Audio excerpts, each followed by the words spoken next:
नमस्कार मैत्रिणींनो, तुमचे अन्नपूर्णा गावरान रेसिपी या मराठी यूट्यूब चॅनलवर मनापासून पुन्हा एकदा खूप खूप स्वागत आहे। चला तर उन्हाळ्या दिवसामध्ये बदाम शेक कसा बनवायचा ते सांगणार आहे। अत्यंत साध्या सोप्या पद्धतीने झटपट होणारा थंडगार असा आज आपण बदाम शेक कसा बनवायचा तो बघूया।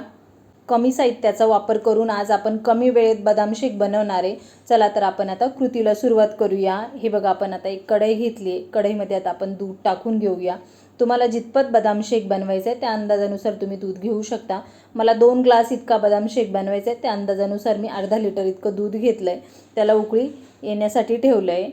दूध जितकं व्यवस्थित आटलं जातं ना तितकं बदाम शेक पिण्यासाठी छान लागतो। हे बघा, आपण भरपूर सारे बदाम घेतले, त्याला रात्रभर पाण्यामध्ये भिजवून घेतले, किंवा रात्रभर भिजत नसेल टाकेल तर तुम्ही गरम पाण्यामध्ये जरी टाकले तरी ते 15 मिनिटात भिजल्या जातात। सगळ्या बदामाचे साल काढून घेऊया। एक मिक्सरचं भांडं घेतलंय, त्याच्यामध्ये आता आपण सर्व बदाम टाकून घेऊया आणि दळून घेऊया।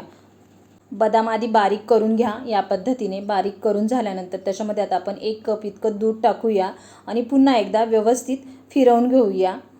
एकीकडे आपलं दूध पण व्यवस्थित उकळलंय, त्याला छानपैकी मलई येते, म्हणजे आपलं दूध व्यवस्थित उकळलंय, व्यवस्थित आटलंय।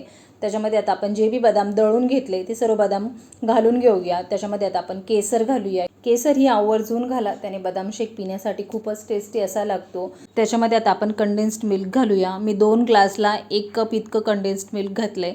याच्यामध्ये आपल्याला कंडेन्स्ड मिल्क टाकल्यानंतर साखरेची गरज पडत नाही। या पद्धतीने व्यवस्थित मिक्स करून घ्या।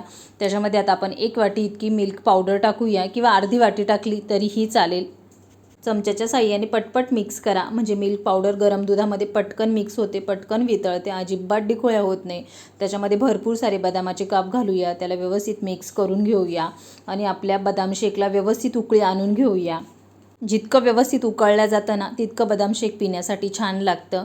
हे बघा, आपलं गरमागरम बदाम शेक उकळलंय, व्यवस्थित उकळी आली आहे आणि घट्टसरपणा तर खूपच प्रमाणामध्ये आला आहे। या पद्धतीने उकळून घ्या। त्याला आता आपण थंड करून घेऊया आणि फ्रीजमध्ये ठेवून देऊया। थंडगार असं आपलं बदाम शेक तयार झालंय। त्याला आपण व्यवस्थित फ्रीजमध्ये थंड करून घेतलंय। तुम्ही बघू शकता किती व्यवस्थित आपलं बदाम शेक तयार झालंय।